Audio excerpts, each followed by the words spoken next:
ఈరోజు మనము వాక్యముల నుంచి 10 నిమిషాలు మాట్లాడుతున్నాం. చూడండి, యోహాను సువార్త 5వ అధ్యాయము 19 నుంచి 27 వరకు చదువుతున్నాము. ఎవరైనా బైబిల్లోనూ చక్కగా చదవండి, క్లియర్గా, నెమ్మదిగా, నీట్గా చదవండి. కాబట్టి యేసు వారికి ఇట్లు ప్రత్యుత్తరం ఇచ్చాను, తండ్రి ఏది చేయట కుమారుడు చూచునో అదే కాని తనంతట తాను ఏది చేయనేరడు. ఆగు ఒక్క నిమిషం. యేసయ్య ఈ లోకంలో, భూలోకంలో జీవించినప్పుడు చాలా మందికి ఆయనకి దేవుని కుమారుడు అంటే ఒప్పుకునేవారు కాదు. మనం ఎవరైనా మాంత్రికుడు అని ఎట్లా ఒప్పుకుంటాం? ఎవరినైనా ఆడ మంత్రాలు చేస్తే ఆయన మాంత్రికుడు అని ఒప్పుకుంటాం. ఇంకోడు ఎవరైనా సెల్లరు అంటే అమ్మేవాడిని ఎట్లా గుర్తుపడతాం? షాప్ పెట్టుకొని షాప్లో ఉన్న ఐటెంలన్నీ అమ్ముకుంటే ఆయన్ని షావుకారి అంటాం. అలాగే మాంత్రికుడు మంత్రాలు చేస్తే మాంత్రికుడు అంటాం. అలాగే సర్కస్లోనూ పిచ్చి వేషాలు అయితే జాదుగర్ అంటాం. సో ఇక్కడ సాక్షాత్తు దేవాది దేవుని కుమారుడు యేసయ్య భూమి మీద ఉండే ప్రజలందరి నిమిత్తం, పాపక్షమాపణ నిమిత్తం ఆయన తన సొంత రక్తాన్ని ఒలికిస్తే కానీ పరాత్పరుడు అంటే పరలోకం నుండి దిగి వచ్చిన పరాత్పరుడు రక్తం అర్పిస్తేనే తప్ప ఈ మనిషికి పాపక్షమాపణ లేదు మానవాళికి. అందుకే దేవాదేవుడైన యెహోవా తన సొంత కుమారుడైన యేసయ్యని కన్య మరియమ్మ గర్భం ద్వారా ఈ లోకానికి పంపించి ఆయన మనకి వివిధ రూపాల్లో దేవుని క్రియలు, పరలోక రాజ్యం, నీతి సువార్తని మనందరికీ బోధించడం జరిగింది. ఇప్పుడు అదే మనము అందరము ప్రతిరోజు ప్రతి వారము నెమరు వేసుకుంటాం. ఈ విధంగా మీరు ఈ భూలోకంలో జీవించినంత వరకు ఈ విధంగా ఉంటే ఆ విధంగానే పరలోకానికి వస్తారు. లేదా దేవుని వాక్యానుసారంగా లేకపోతే మీరు ఆరిన అగ్నిగుండంలోకి నెట్టివేయబడతారనేది బైబిల్ స్పష్టంగా చెప్తుంది. ఇది మనకే కాదు, మన తరానికి, రాబో తరాలకి, తరతరాలకు కూడా యేసు రక్తం పాపక్షమాపణ నిమిత్తం భూమి మీద ఒలికింపబడింది. అందుకే యేసయ్యకి భూమి మీద మహాదేవుడైన యెహోవా సర్వాధికారము ఇచ్చాడు, సర్వోన్నతమైన పేరు కూడా ఇచ్చాడు. సో అందుకనే మనం ఖచ్చితంగా యేసయ్య దేవుడని విశ్వసించాలి. దేవుడని ఎందుకు విశ్వసించాలంటే ఆయన బ్రతుకునేటప్పుడు ఆయన ఇప్పుడు నిన్న నేడు నిరంతరం యుగయుగాలు కూడా బ్రతికే ఉన్నాడు. అయితే యేసయ్య ఇక్కడ ఆయన శిలువ మీద చనిపోకముందు ఏం చెప్పాడంటే, ఏం చేశాడంటే చెప్పాడు, దేవుని క్రియలు ఈ రూపంలో ఉంటాయి, ఈ విధంగా మనం ఉండాలి, ఈ విధంగా నడుచుకోవాలని ఎన్నో బోధలు అందరికీ అర్థమయ్యే రీతిలో చెప్పడం జరిగింది. అయితే దేవుని కుమారుడైన యేసయ్యని కొంతమంది జనాలు అంగీకరించడం లేదు. ఎందుకంటే వాళ్ళలో ఒక రకమైన ఈ సైతాన్ గారు, ఈ వెధవ ఏం చేసిందంటే ఈ సైతాను వాళ్ళలోనూ ఆ చంచల బుద్ధిని బయట పెట్టడానికి ఒప్పుకోవట్లేదు. సో ఈ లోపడం వల్లనే మనసుతోని, గ్రహింపలేని మనసుతోని, హృదయంతోని అట్లే ఉండిపోయారు. అక్కడ ఆ టైంలో ఉన్న జనాలు కూడా యేసయ్యని చూస్తుండ్రు. దేవుని దగ్గర నుండి వచ్చినోడు కాబట్టి ఆయన దేవుని బోధలు, దేవుని కార్యాలు, దేవుని చిత్తం ఏ విధంగా మనం భూమి మీద ఉండి నెరవేర్చాలి అనేది క్షుణ్ణంగా చెప్పడం జరిగింది అందరికీ. కానీ కొంతమంది విన్నారు, రక్షింపబడ్డారు. ఏ విధంగా? కొంతమంది విన్నారు, కళ్ళారో చూశారు ఆయన చేసే కార్యక్రమాలు. ఎలాంటివి చేశాడు ఆయన? ఏమైనా చెడ్డ కార్యక్రమాలు చేశాడు ఆయన? మంచిని బోధించాడు, చెడుని విసర్జించండి, మంచిని పట్టుకోండి అన్నాడు. ఇది తప్ప? ఇదేమైనా తప్ప? ఆయన అన్యాయం నేర్పాడు ఎవరికైనా? న్యాయమే చెప్పాడు, న్యాయంగా ఉండండి. మీరు ఎట్లా న్యాయం కావాలని, మీకు మీరుగా న్యాయం కావాలని ఎట్లా అనుకుంటారో అవతల వారికి కూడా అదే మీరు చేయండి అన్నాడు. ఇది తప్పు కాదు. నిన్ను వల్లే నీ పొరుగు వాడిని ప్రేమించడం అనేది కూడా తప్పు కాదు. చాలా మందికి ఎందుకు అర్థం కాదు, నాకు యేసుప్రభు అంటే పడదు. యేసుప్రభు నిజమైన దేవుడు. మనందరి కోసం ఆయన సొంత రక్తాన్ని, యవ్వన రక్తాన్ని ఒలికించాడు భూమి మీద తరాల ప్రజల కోసం. పాపములో మగ్గిపోతున్న సైతాన్ కబంధస్థాల్లో మెలిగిపోతున్న మనుష్యులకి రక్షణ వేసే రక్తం ద్వారా లభించింది. కాబట్టి భూమి మీద ఉన్న ఎవడైనా సరే, ఏ దేశముడైనా, ఏ మనిషి అయినా, ఏ కులము వాళ్ళైనా, ఏ మతం వారైనా సరే, యేసయ్యని నిజ దేవుడు అని నమ్ముకుంటే చాలు, వాళ్ళు అన్యుల కింద రారు, దేవుని మార్గంలో ఉన్న వాళ్ళగానే పరిగణింపబడతారు. సో చాలా మంది అనుకుంటారు అన్యులంటే ఎవరంటే, అన్యులంటే యేసయ్య నమ్మకపోతే అన్యుడు, ఇంకా అంతకంటే ఏమి. అన్యులు ఇప్పుడు అన్యులుగా పిలువబడుతున్న వాళ్ళు కూడా యేసయ్య నమ్ముకుంటే ఖచ్చితంగా వాళ్ళు మంచి జనం. అన్యులు అంటే ఏంటంటే సాధారణంగా ఏంటంటే అన్యులు అంటే వాళ్ళు కూడా దేవుడు చేసిన మనుషులే. కాకపోతే ఏంటంటే దేవుని వాక్యం తెలవక కొంతమంది నమ్ముకోవట్లేదు, తెలిసి అంత విని మారు మనసు పొందిన వాళ్ళు కూడా చాలా మంది ఉన్నారు యేసయ్య అంగీకరించిన. సో ఆ రోజుల్లో కూడా ఎంతో మంది యేసయ్య చేసిన కార్యక్రమాలు అంటే ఏంటి, ఆయన కుంటోళ్ళకి కాళ్ళు ఇవ్వడం, గుడ్డోళ్ళకి కళ్ళు ఇవ్వడం, చనిపోయిన వాళ్ళకి మళ్ళీ బ్రతికించడం, ఎంతో మంది వ్యాధుల బాధల నుండి రక్షించాడు యేసయ్య. పాపక్షమాపణ నిమిత్తం ఎంతో మంది సైతాను పట్టి పీడిస్తున్న వాళ్ళందరికీ విడుదల దయచేశాడు. ఇంత మంచి కార్యక్రమాలు చేసి ఆ చుట్టుపక్కల ఉన్న ప్రదేశాలలో పక్క దేశాల నుండి వచ్చిన జనాలు కూడా యేసయ్య దగ్గర స్వస్థత పొందిన వాళ్ళు చాలా మంది ఉన్నారు ఆ టైంలో. అయినా ఇక్కడ ఏంటంటే సైతాన్ గాడు హోదా అనేది ఒక క్రియేట్ చేసింది. హోదా అనేది క్రియేట్ చేసినప్పుడు ఈ హోదాని నిలబెట్టుకోవడానికి కొంతమంది అక్కడున్న జనాలే వాళ్ళు ఏం చేశారంటే, ఈ ప్రధాన యాజకులు వీళ్ళందరూ మన పేరు ఎక్కడ చెడిపోద్దు అని చెప్పేసి, మనం ఎక్కడ మన జనాల కేర్ చేయరు అని చెప్పేసి, యేసయ్య కానీ ఇలాగ మనం వదిలేసామంటే ఆయన ఫ్రీగా ఖచ్చితంగా ఆయన్ని నమ్ముతారు. కానీ యేసయ్య ఎందుకు వచ్చాడనే సంగతి వాళ్ళకి అసలు తెలియదు. యేసయ్యని ఎవరు చంపలేరు. ఆయన పట్టుకోవడం, ఆయన కొట్టడం, చంపడం అంత ఈజీగా ఎవరికి సాధ్యం కాదు. ఆయనగా వచ్చి ఆయన తండ్రి ద్వారా ఆజ్ఞను పొంది ఇక్కడికి వచ్చి సమస్త భూప్రపంచంలో ఉన్న సమస్త మానవాళి గురించి రక్తాన్ని చిందించి మనందరికీ పాప క్షమాపణ అనేది దయచేశారు. ఎవరైతే యేసయ్యని నమ్ముకుంటారో వాళ్ళందరూ పాపంలో రక్షింపబడినట్టే. అది మనం నమ్ముకోవాలి, అని మనం విశ్వసించాలి. విశ్వసించే ప్రతివాడు నశింపక నిత్య జీవం పొందినట్లు యేసయ్యను మనకి దేవుడైన యెహోవా అనుగ్రహించాడు. సో దాని ద్వారా యేసయ్య మనకంతా మంచి చేశాడు, మేలు చేశాడు. మనం నశించుకోవడం ఇష్టం కాదు. అంటే చనిపోయిన తర్వాత మనకి నరకం అనేది ఉంటుంది. ఈ నరకం అంటే ఇప్పుడు మనం వంట చేస్తుండగా చిన్న మంట ఇలా అంటిందంటే గన్మని చల్లని నీటిలో చేతులు పెడతాం. కానీ ఈ భూమి మీద ఆయుస్సు ఇచ్చి, ఆరోగ్యం ఇచ్చి, ఐశ్వర్యం ఇచ్చి, అనుభవింపు చేసిన తర్వాత నువ్వు ఇచ్చిన సృష్టికర్త అయిన దేవుడిని మర్చిపోతే దానికి లెక్క ఖచ్చితంగా అడుగుతాడు దేవుడు. లెక్క అడుగుతాడు ఖచ్చితంగా. ఆ లెక్క అంటే అదే judgement. Death after there is a judgement. దేవుని సన్నిధిలో మనం తీర్పు పొందుతాం. ఆ తీర్పులో నువ్వు మంచిగా ఉంటే పర్వాలేదు. ఒకవేళ ఆ తీర్పు నీకు ఎగెనిస్ట్గా వస్తే దాని నుంచి రక్షించడానికి ఎవరు లేడు. దాని నుంచి రక్షించడానికి ఎవరు ఉండరు మనకి. మన ఆత్మ యుగ యుగములు అంటే మన ఆత్మ అంటే మనమే. యుగ యుగాలు బగబగ మండుచున్న అగ్నిగుండంలోనూ పడేస్తారు. వేదన కలిగిన పడిసిన చనిపో. అక్కడ ఆత్మకి చావు లేదు, శిక్ష. యుగంలో ఆ శిక్ష అగ్నిలో లభో దిగో అనుకుంటూ ఉండే. సో అందుకని ఆ శిక్షను తప్పించుకోవాలంటే భూమి మీద నీకు ఇచ్చిన టైంలో దేవుడు మాటని వినాలి. దేవుడు చెప్పిన మాటని వినాలి. యేసయ్య ప్రకటించినవన్నీ సత్యాలే. సత్యాన్ని మనం తెలుసుకోవాలి. ఇప్పుడు ఆయన అంటూ చూసారా, తండ్రి నన్ను పంపిస్తేనే తప్ప నేను ఏ కార్యక్రమాలు నా ఓన్గా చేయట్లేదు. ఆయన ఏం చేయమంటే అదే నేను చేశాను, అదే మీకు చెప్తున్నాను.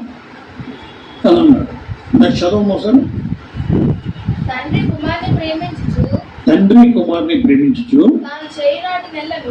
తాను చేయవాటి నెలను ఆయనకు అగుపరచుచున్నాడని మీతో నిశ్చయంగా చెప్తున్నాను. ఒక నిమిషం చూసారా, తండ్రి చేసే కార్యక్రమాలన్నీ కుమారుడు ద్వారా చేయించి వాటన్నింటినీ ఆయన ద్వారా మనకి కనపరచుచున్నాడు. యేసయ్య ద్వారా కదా తండ్రిని ఎవరు చూడలేదు. మనం ఎవరమో తండ్రిని డైరెక్ట్గా చూడలేము. ఎందుకు చూడలేమంటే మానవుడు జన్మత కర్మత పాపి. ఇందులో డౌట్ ఉంది ఎవరికైనా? జన్మత కర్మత మనిషి పాపి అంటే మనమే. సో ఈ పాపం నుంచి విడుదల చేయడానికి యేసయ్య నా కోసం వచ్చిన మంచి దేవుడు, ఆయన రక్తాన్ని నా కోసమే చిందించాడు అనే విశ్వాసంతో నువ్వు ఆయన ప్రార్థన చేస్తే నువ్వు రక్షింపడినట్టే. అందుకే నేను చెప్తున్నా, సిలువలో ఒక మాట ఉన్నాడు. ఆయనకి యేసుప్రభు అంటే తెలుసు కానీ దొంగతనాలు ఆగలేదు. యేసుప్రభు సిలువ వేసినప్పుడు ఎడమ వైపు ఒకటి కుడి వైపు ఒకటి ఇద్దరు వేసారు. సిలువ వేసినప్పుడు ఈ ఎడమ వైపు ఉన్నాడు ఆ బాధకి అపోదికం అనుకొని ఆ దూషించడం మొదలెట్టాడు దేవుడు. కానీ ఈ కుడి వైపు ఉన్నాడు మాత్రం ఆ ఫస్ట్ వాడిని ఎడమ వైపు ఉన్న దొంగని మందలించి, నువ్వు నేను చేసిన కార్యక్రమాలన్నిటికీ ఈ శిక్ష మాత్రం సబబేనరా బాబు, కానీ ఈ పరాత్పరుడు కుమారుడు ఆయన ఏ పాపం చేయలేదు, ఆయన అనవసరంగా శిలువ మీద మరణించడం చాలా వారవదగినది కాదురైంది, కొంచెమైనా దేవునికి భయం ఉండదా, నీకు దేవునికి భయపడవని తిట్టారు పాపం అని యేసుప్రభు సైడ్ చూశాడు. చూసి యేసయ్య నీ రాజ్యంలో నన్ను గుర్తు చేసుకుంటావా అన్నాడు. నేడు నాతో కూడా నీవు పరదేశంలో ఉంటావని యేసయ్య ఆజ్ఞ కూడా జారీ చేయడం జరిగింది. అంటే అక్కడ ఎన్నో సంవత్సరాలు నమ్మేవని కాదు, అవసరం లేదు. ఆ ఒక్క క్షణం చూసినప్పుడు ఆ వ్యక్తి ఎవరి కోసం ఇవన్నీ చేశాడు, మంచి చేసిన వ్యక్తిని చెడుగా అలాగా హింసించి చంపేయడం అనేది ఎవరు అది ఆశ్చర్యం కాదు, అది సంతోషించదగ్గ విషయం కాదు. సో అలాంటిది ఆ రోజుల్లోనూ యేసయ్యని అట్లా చేశారు. చేసినప్పుడు మనం విశ్వసించాలి. అదే రైట్ సైడ్ ఉన్న దొంగ ఏమన్నాడు, ఒక్క క్షణంలో నా పరలోకాన్ని కొట్టేశాడు దేవుడు. యేసయ్య మాటకు లోపడ్డాడు, యేసయ్య గుండి విన్నాడు. ఆయన దొంగతనాలు హత్యలు నరహత్యలు చేసినప్పుడు ఆయన యేసయ్య గుండి విన్నాడు. యేసయ్య ఎవరో అన్ని స్వస్థపరుస్తాడట, రోగాలు వ్యాధులు బాధలు చనిపోయి లేపుతున్నాడట అనేసి ఆయన విన్నాడు. ఆ విని ఆ ఒక్క క్షణం ఆలోచించి యేసయ్య చూచి రక్షణ భాగ్యాన్ని కొట్టేశాడు.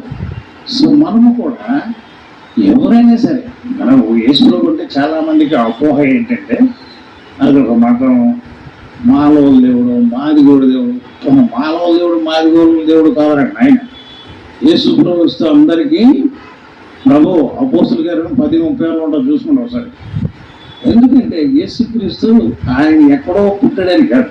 మరి మనుషులు నమ్మాలంటే ఎక్కడో దగ్గర పుట్టాలి కదా. ఎక్కడో దగ్గర పుట్టాలంటే అన్ని దేశాలను పుడతాడండి ఒకసారి.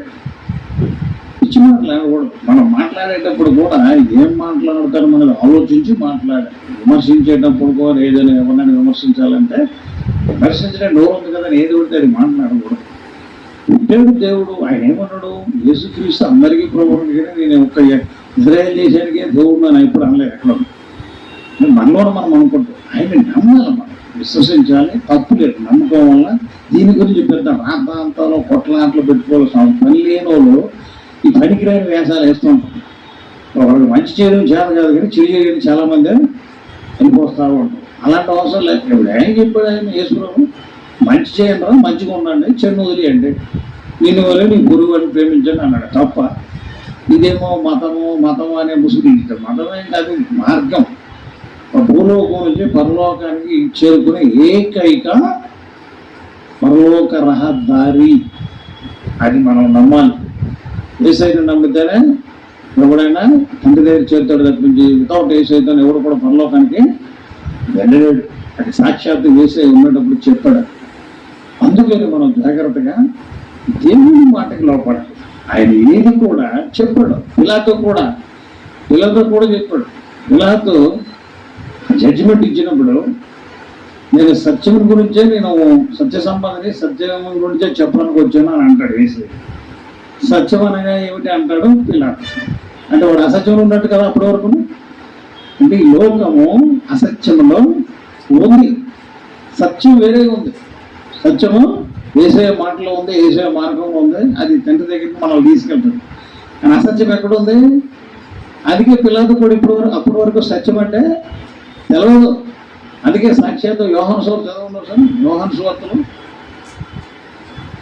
సత్యం అనగా ఏమిటంటే పిలాతుకు అప్పటి వరకు సత్యం అంటే తెలియదు పాపం.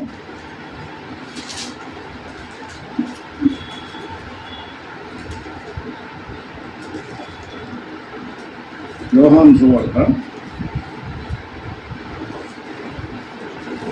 సత్యం అనగా ఏమిటి అని డైరెక్ట్గా అడుగుతాడు వేసేయండి. అంటే అప్పటి వరకు అసత్యంలో ఉన్నట్టే పిల్లలు గారు తెలీదు. అది 18వ అధ్యాయము యోహాను 18:32 చదవండి. 18 యూదులు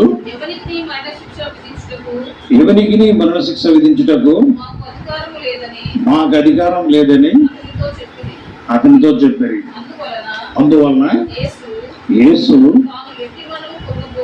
తాను ఎట్టి మరణం పొందుకోను దాని గురించి చెప్పిన మాట నెరవేరను. ఇలాతో తిరిగి అధికార మందిరంలో ప్రవేశించి యేసును పిలిపించి యూదుల రాజు నీవేనా అని ఆయన అడుగుగా యేసు నీ అంతటి నీవే ఈ మాట అనుచున్నావా లేక ఇతరులు నీతో నన్ను గూర్చి చెప్పిరా అని అడిగాను. అందుకు పిలాతు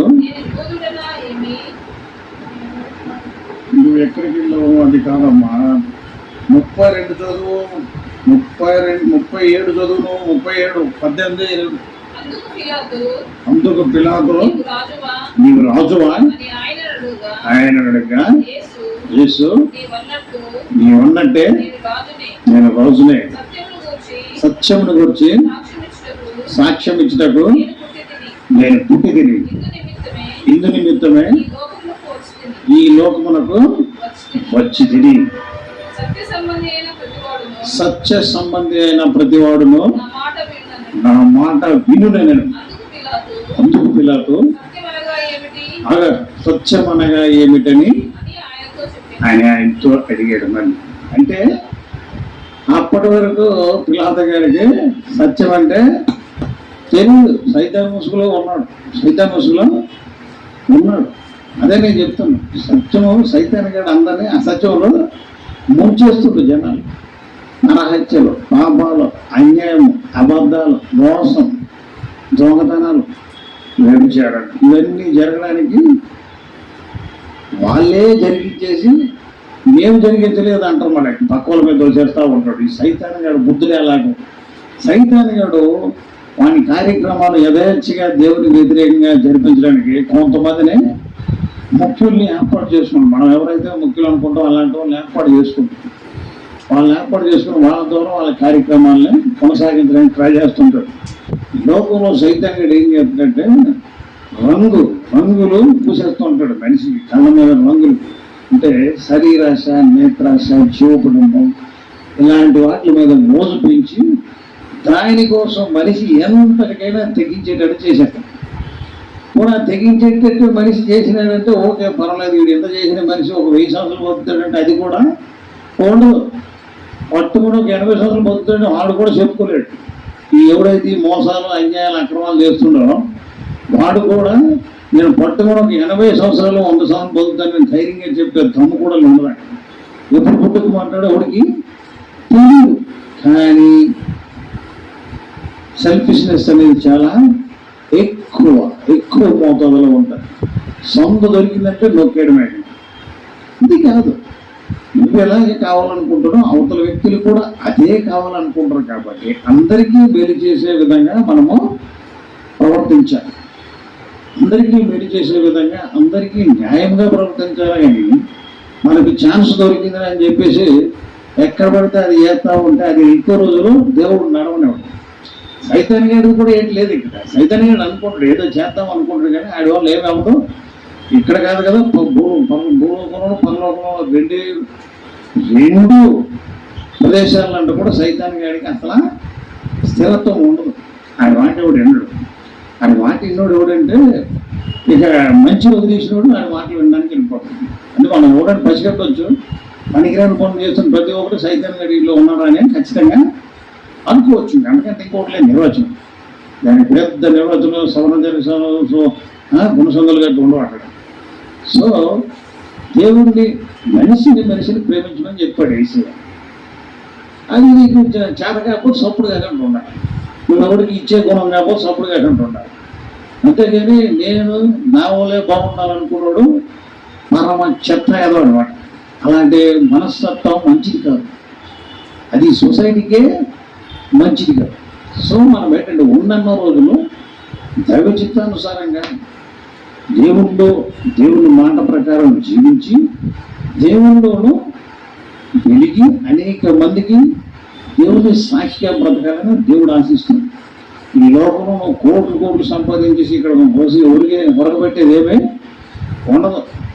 ఎవరైనా సరే నీకేమైపోతుందో గొర ఇంటికి వెళ్ళిపోతుంది. నీ ఉద్యోగం నువ్వు లబ్బ దివ్వమనే లేదు ఎంత కోటేశ్వరం అక్కడ మెర్సిడెస్ బ్రిడ్జ్ కార్లు రోల్స్ రాయిస్ ఉన్నాయి, నాకు దుబాయ్లోనూ 10 ఫ్లాట్లు ఉన్నాయి, లేకపోతే అమెరికాలో నాకు 5-6 ఇళ్ళు ఉన్నాయి, మొత్తం అంతా నేను ఎంత కోటేశ్వరుడు అంటే నీకంటే గబ్బునాయ అలెగ్జాండర్ లాంటికే దిక్కు లేకపోయింది. నువ్వెంత నేనెంత ఆ విషయాన్ని మనిషి చూస్తూ ఉంటాడు, కానీ గ్రహించలేకంట మోసం అన్యాయము అక్రమంలో వెళ్ళిపోతుంటాడు. ఇవి మంచి కాదు. వీటిని మనము వదిలిపెట్టి ఉన్నన్ని రోజులు నలుగురికి మేలు చేసే కార్యక్రమాల మీద దృష్టి పెట్టాలి. ఏం చేస్తావు? నువ్వు బట్టమని 100 సంవత్సరాలు బతకలేను, నీకేందుకు అంత ఆశలు? అలాంటి ఉండకూడదు. ఆశ ఉండవచ్చు, అత్యాశ పనికిరాదు. కనుక మనిషి అనేవాడు దేవుని చిత్తానుసారంగా నడుచుకోవడానికి ప్రవర్తించాలి. యేసయ్య నిజమైన దేవుడు అని ఒప్పుకుంటే నువ్వు నరకంలో నుండి తప్పింపడతావు. ఒప్పుకోలేదు అనుకో, దానికి ప్రతి మనం అది దేవుడు నిన్ను ఒకరోజు జడ్జిమెంట్ అవుతాడు. ఆ జడ్జిమెంట్లో నిన్ను అడుగుతాడు. ఆ రోజు నేను కూడా ఉంటావు, నువ్వు కూడా ఉంటావు, చూస్తాం అక్కడ కళ్ళాను. దానికి పెద్దగా లేదు. ఇదే భూమి ఎవడికి శాశ్వతం కాదు. చాలా మంది అనుకుంటారు నేను శాశ్వతం, నేనేది ఇక్కడ నాదే నడుస్తుంది, నాకంటే ఇంకో మొనగాడి ఇక్కడ లేడు అనుకోండి. ఆయన చూస్తే అసలు అన్నం కూడా సరిపోదు కాదు. చాలా మందికి ఆడనుకోండి, ఆయన నాడు అనుకోండి అనమాట. నేను ఇక్కడ చాలా తోపుడు కాను అనుకోండి. అక్కడ ఏముండదు, తోపుడు కానీ తీపుడు కానీ లేదు. నిలబడుకొని ఇసిరేస్తున్నావు ఒకటి. ఇసిరేసినప్పుడు నువ్వు కనబడవు ఇక్కడ. సో ఇక్కడ కనబడకపోయిన తర్వాత అక్కడ జడ్జిమెంట్ స్టార్ట్ అయింది. ఆ జడ్జిమెంట్లో కానీ సరిగ్గా లేదనుకో పర్మనెంట్గా అక్కడ ఎసరెడతాడు. అక్కడ నరకంలోనూ తోసేస్తాడు. ఆ నరకాన్ని తప్పించుకోవడానికే మనం భూమి మీద ఉండేటప్పుడు యేసయ్య మాటని వినాలి, నమ్మాలి, ఆచరణలో పెట్టాలి, అనుసరింపజేయాలి అనేక మందితో. ఆ ప్రకారంగా నడుచుకుంటే దేవుని మేలులు పొందొచ్చు, జీవమార్గంలోనికి వెళ్ళొచ్చు. అదే నీ టికెట్. యేసయ్య దేవుడు అని ఇంకెవరైనా ఒప్పుకోకపోతే ఒకసారి బైబిల్ చదవండి. నీకున్న ఏదైతే ఆ పొరలు ఉన్నాయో, ఆ కళ్ళు కంటుకొని పొరలు ఉన్నాయో అవన్నీ పోతాయి. చదవకంటే ఎవరు తెలియదు. నాకు అంతకుముందు నాకు కూడా తెలియదు. బైబిల్ చదివిన తర్వాత అర్థము అయ్యింది. కరెక్ట్. కనుక మన కోట్లు, మన బంగారాలు, మన మేడలు, ముద్దులు ఏముండవు. ఇదే దేవుడు తలుచుకుంటే ఇలాంటి వర్షాకాలాలే మరొక 3-4 కాలాలు లేకుండా చేసాడంటే దేవుడు ఉన్నాడని చక్కగా గుర్తుపడతారు అందరూ. దేవుడు ఉన్నాడని చక్కగా గుర్తుపడుతుంది. అందుకనే అన్ని కాలాల్లోనూ, అన్ని దేవుడిచ్చిన కాలాల్లోనూ మనం సుఖంగా దేవుని ముందు ఉండాలనుకుంటే దేవుడి వైపు మనం ఎప్పుడు చూడాలి. దేవుడు ఉన్నాడని నమ్మాలి, ఆయన యేసయ్యను ఒప్పుకోవాలి. అప్పుడే నీకు అన్నీ అనుగ్రహింపడతాయి. లేదు నేను పెట్టను, నేను నమ్మను అంటే దాన్ని అనుభవించే రోజు ఎవరో వస్తుంది. అప్పుడు అక్కడ నువ్వు ఉంటావు, నేను ఉంటావు, ఇప్పుడు ఎవరెవరు వింటారు అక్కడ అందరూ ఉంటాం. దాని నుండి తప్పించుకోవడం చాలా కష్టం. అక్కడ ఇక్కడలాగా నీ కోట్లకి, నీ బంగారానికి, నీ మేళ్ళకి, ముద్దులకి కూడా అక్కడ మద్దతు కట్ట ఎవరు. ఇది అంతా దేవుడి అనే సంగతి గుర్తుపెట్టుకోవాలి. అంతా దేవుడి అనే సంగతి గుర్తుపెట్టుకోవాలి. వేరే చెప్పను, తమిళనాడులో కూడా ఒక తమిళనాడు ప్రథమ పౌరురాలు మొత్తం సంపాదించింది. జనాలు ముంచేసి మొత్తం సంపాదిస్తే ఎక్కడ తీసేది మళ్ళీ అక్కడికి పంపించాడు దేవుడు. ఎక్కడ తీసుకొచ్చిందో మళ్ళీ అక్కడికి వెళ్ళిపోయాడు. అయినా జనానికి బుర్ర ఉండదు, ఇంకా చూస్తూనే ఉంటారు నిత్యం. అవి కనీసం గుర్తు తెచ్చుకోరు. ఎందుకు మనం ఉన్న రోజులు దేవుడు ఇచ్చిన కాడికి దేవుడు అందరినీ ఒకలాగా చూస్తాడు. ఆ దేవుడు ఇచ్చిన టైం ఉపయోగించుకొని నీకు చేతనైతే నీకు ఆ స్నానం లభిస్తే అందరికీ ఉపయోగపడే కార్యక్రమాల మీద దృష్టి పెట్టి నలుగురికి ఉపయోగపడే కార్యక్రమాల మీద శ్రద్ధ నిలుపు. అప్పుడు నువ్వు మంచివాడు, మంచిదాను నడిపించుకోండి. నేను మంచోడు అని బోట్లు పెడితే నేను ఎవడు మంచోడు అనరు. నన్ను మంచోడు అనండి అంటే ఎవడైనా అంటాడా? నీ ప్రవర్తన, నీ క్రియలను బట్టి ఎవడైనా నిన్ను మంచోడో చెడ్డోడనే అంటాడు. సో అందుకనే దేవుడు ఇచ్చిన అవకాశాన్ని మనం ఉపయోగించుకొని ఆయన మీద ఆధారపడి యేసయ్య చెప్పిన ప్రకారం బైబిల్ చిత్తానుసారంగా జీవించినప్పుడు నరకాన్ని వచ్చి నువ్వు తప్పించుకోవచ్చు. నరకం ఉందని భయం పడాలి. మనం దేవునికి భయపడాలి. దేవునికి భయపడాలి. ఎందుకు భయపడవు? ఎందుకు నువ్వు భయపడాలని భయపడాలి. దేవుడు అన్ని ఫ్రీగా ఇచ్చాడు. నువ్వు అనుభవిస్తున్నావు. నువ్వు ఊపిరి చేస్తున్నావు అంటే అది దేవుని చిత్తం. నువ్వు ఒక పట్టెడు అన్నం తిన్నావు అంటే అది దేవుని చిత్తం. నువ్వు నడుస్తున్నావురా అంటే అది దేవుని చిత్తం. నువ్వు దేవునికి లోపడకపోతే దేవుడికి నష్టం లేదు. నువ్వు దేవుడిని యేసుప్రభుని ఒప్పుకోతే యేసుప్రభుకి నష్టం లేదు, నీకు నష్టం. నాకు గొప్పనాయ ఆ నష్టాన్ని భరించాలంటే నువ్వు ఖచ్చితంగా నమ్ముకోవాలి. నీ జీవం, నీ ఆత్మను అగ్నిగుండంలో పోకుండా ఉండాలంటే యేసుప్రభుని నమ్ముకోవాలి. నేను నమ్మనంటే నమ్మకు. ఎవరు నమ్ముతుందండి? చెప్తాను, నువ్వు నమ్మితే నమ్ము, లేకపోతే మరి నాకు డబ్బే శాశ్వతం, నాకు ఈ భూమి శాశ్వతం, నాకు ఈ మేడలో భూమిలో పుట్టలే శాశ్వతం, నా అంత పవర్ఫుల్ క్యాండిడేట్ ఎవరు పవర్ఫుల్ క్యాండిడేట్?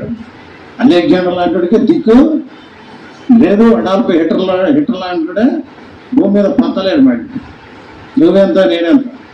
సొంతకైనా మనం ఏం చేయాలంటే దేవునికి అన్నీ ఇస్తున్నా ఫ్రీగా, మనకు అన్నీ ఫ్రీగా ఇస్తున్న దేవుణ్ణి నమ్మాలి. దేవుడికి కోపం వచ్చే పనులు చేయకూడదు. దేవునికి కోపం వచ్చే పనులు చేయకూడదు. అందుకని మనం ఏం చేయాలంటే కొన్ని విషయాలు మనకు తెలియనప్పుడు ఏం చేయాలంటే అవి ఎక్కడ దొరుకుతాయో దాన్ని చూడాలి, తెలుసుకోవాలి. అవసరమైతే చదవాలి. అందులో ఏముందని చదివితే కదా నీకు అర్థం అవడానికి. సపోజ్ నేను ఒక స్వీట్ తిన్నాను, ఆ షాపులో స్వీట్ బాగుంటుంది అని చెప్తాను నేను. నీకు ఎప్పుడు తెలుస్తుంది? నువ్వు కొనుక్కొని తింటే అప్పుడు నీకు ఆ స్వీట్ ఎలా ఉంటుంది అనేది అర్థం అయితే. అది తినడం వీడు వెళ్ళడు ఆ షాపుకి నెలకంట అక్కడ బాగా అంటే ఎవడో ఊరుకుంటాడా? చూడు, నువ్వు అసలు చూడు, నమ్మి చూడు. నమ్మి చూస్తే తప్పేం లేదు. దేవుడు నమ్ముకున్నాడు చెడిపోయినాడు చరిత్ర ఎక్కడైనా ఉందా? దేవునికి వ్యతిరేకంగా అయిపోయినాడు వాడు ఎవడైనా సరే, ఏ స్థానంలో ఉన్నా సరే కింద పడి తోలు తీసేస్తాడు. దేవుడు కింద పెట్టి తోలు తీస్తాడు. టైం వస్తుంది, అది అందరికీ కనబడుతుంది. So be careful. యేసుప్రభు గురించి వ్యర్థంగా మాట్లాడడం అనేది అలవాటు మానేసుకోవాలి. దేవుణ్ణి వాక్యంతో ప్రేమపూర్వకంగా నేను హెచ్చరిస్తున్నా. యేసుప్రభువే నిజమైన దేవుడు.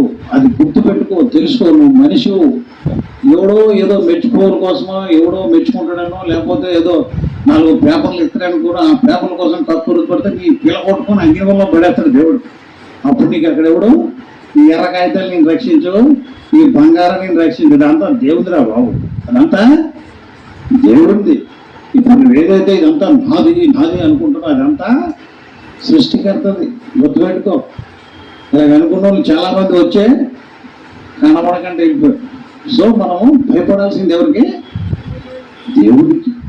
దేవుడు మనకు భూమి మీద ఇచ్చిన టైంను వ్యర్థంగా ఉపయోగించుకుంటా, పనికిరాని వాటికి ఉపయోగించుకోకుండా దేవుడు వచ్చే కార్యక్రమాల మీద ఫోకస్ పెట్టాలి.